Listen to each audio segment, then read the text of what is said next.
দুধনৈত গৈছিলোঁ। দুধনৈত এগৰাকী ছাত্ৰীয়ে মোৰ ওচৰত আহি ক'লে যে মামা, উচ্চতৰ মাধ্যমিক দ্বিতীয় বৰ্ষৰ বাবে প্ৰস্তুতি হোৱাৰ সময়।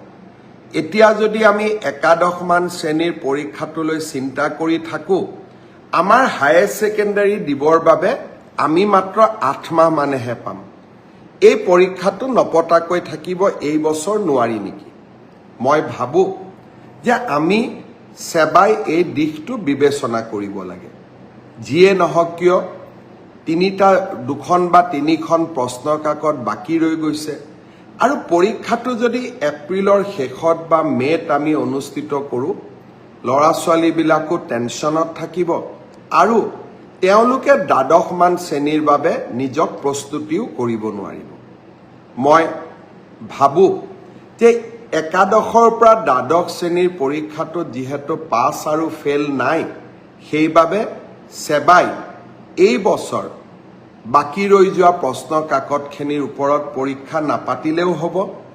অহা বছৰ আমি একাদশমান শ্ৰেণীৰ পৰীক্ষাটো কেনেকৈ কঠোৰভাৱে নিয়ন্ত্ৰিতভাৱে পাতিব পাৰোঁ তাৰ বিষয়ে আমি আলোচনা কৰিম আৰু যিসকলে প্ৰশ্ন কাকত ফাদিল কৰিলে তেওঁলোককো আমি কঠোৰ শাস্তি বিহিম।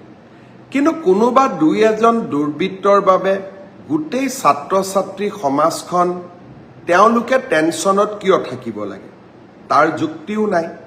আনহাতে পঞ্চায়ত নিৰ্বাচন অনুষ্ঠিত হ'ব। মে' মাহত আমি পৰীক্ষা পাতিলে ল'ৰা ছোৱালীবিলাকে দ্বাদশমান শ্ৰেণীৰ বাবে কেতিয়া প্ৰস্তুতি কৰিব? মই আমাৰ স্কুল এডুকেশ্যন বৰ্ডক অনুৰোধ কৰিম, শিক্ষা বিভাগক অনুৰোধ কৰিম, বিষয়টো যাতে আকৌ এবাৰ বিবেচনা কৰে, ছাত্ৰ ছাত্ৰীসকলক টেনশ্যনৰ পৰা আমি যাতে মুক্ত কৰি দিওঁ। আজি গহপুৰলৈ গৈছিলোঁ, GNM স্কুল এখনৰ শুভ উদ্বোধন হ'ল আৰু কনকলতা বিশ্ববিদ্যালয়ৰ বিষয়েও ৰাইজৰ লগত কথা বতৰা পাতিলোঁ। শ্ৰদ্ধাৰ ৰাইজ, কংগ্ৰেছ দলে কৈছিলে যে বিজেপিয়ে পঞ্চায়ত নিৰ্বাচন অনুষ্ঠিত নকৰে। মই আপোনালোকক বিনম্ৰতাৰে সৈতে ক'ব বিচাৰোঁ, যোৱা মাহতো আমি পঞ্চায়ত নিৰ্বাচন পাতিব পাৰিলোহেঁতেন, কিন্তু ল'ৰা ছোৱালীয়ে পৰীক্ষা দিব নোৱাৰিলেহেঁতেন। ল'ৰা ছোৱালীৰ স্বাৰ্থ, মোৰ ভাগিনসকলৰ স্বাৰ্থ মোৰ বাবে আটাইতকৈ ওপৰত। পৰীক্ষাৰ পৰিৱেশ শেষ হৈ গ'ল। অহা 2 এপ্ৰিলৰ পৰা 5 এপ্ৰিলৰ ভিতৰত নিৰ্বাচনী আয়োগে পঞ্চায়ত নিৰ্বাচন ঘোষণা কৰিব। আমি শিক্ষাৰ আন্দোলনো কৰিম, গণতন্ত্ৰৰ আন্দোলনো কৰিম। কংগ্ৰেছ দলৰ আৰু এটা প্ৰচাৰ অহা 3-4 দিনৰ ভিতৰত ভুৱা বুলি প্ৰমাণ হ'ব। 2 তাৰিখে মই যোৰহাটলৈ যাম। যোৰহাট চিকিৎসা মহাবিদ্যালয়ৰ সন্মুখত এখন সুন্দৰ উৰণীয়া সেতুৰো শুভ উদ্বোধন কৰিম আৰু 2 তাৰিখে সন্ধিয়াও আমি সমগ্ৰ অসমতে ইতিমধ্যে আৰম্ভ কৰা খেল মহাৰণৰ জিলা পৰ্যায়ৰ প্ৰতিযোগিতাসমূহো গুৱাহাটীত আৰম্ভ কৰিম। এই কথাখিনি কৈ থাকোঁতে মোৰ এটা কথা মনত পৰিলে, যেতিয়া পঞ্চায়ত নিৰ্বাচন হ'ব, একাদশমান শ্ৰেণীৰ 3খন পৰীক্ষাৰ যি প্ৰশ্ন কাকত ফাদিল হৈছিল তাৰো আমি পৰীক্ষা পাতিব লাগিব। পৰহি দিনাখন 29 তাৰিখে মই দুধনৈত গৈছিলোঁ। দুধনৈত এগৰাকী ছাত্ৰীয়ে মোৰ ওচৰত আহি ক'লে যে মামা, উচ্চতৰ মাধ্যমিক দ্বিতীয় বৰ্ষৰ বাবে প্ৰস্তুতি হোৱাৰ সময়। এতিয়া যদি আমি একাদশমান শ্ৰেণীৰ পৰীক্ষাটোলৈ চিন্তা কৰি থাকোঁ, আমাৰ হায়াৰ ছেকেণ্ডাৰী দিবৰ বাবে আমি মাত্ৰ 8 মাহ মানেহে পাম। এই পৰীক্ষাটো নপতাকৈ থাকিব এই বছৰ নোৱাৰি নেকি? মই ভাবোঁ যে আমি সেবাই এই দিশটো বিবেচনা কৰিব লাগে।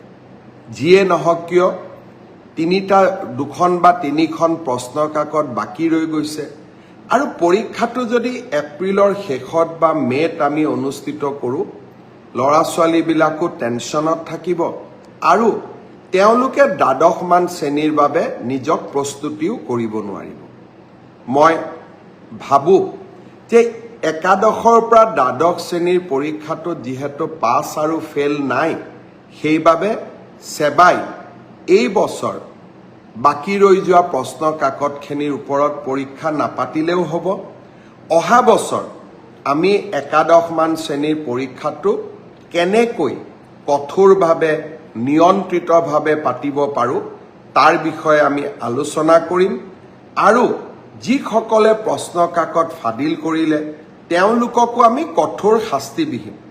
কিন্তু কোনোবা দুই এজন দুৰ্বৃত্তৰ বাবে গোটেই ছাত্ৰ ছাত্ৰী সমাজখন তেওঁলোকে টেনশ্যনত কিয় থাকিব লাগে, তাৰ যুক্তিও নাই। আনহাতে পঞ্চায়ত নিৰ্বাচন অনুষ্ঠিত হ'ব।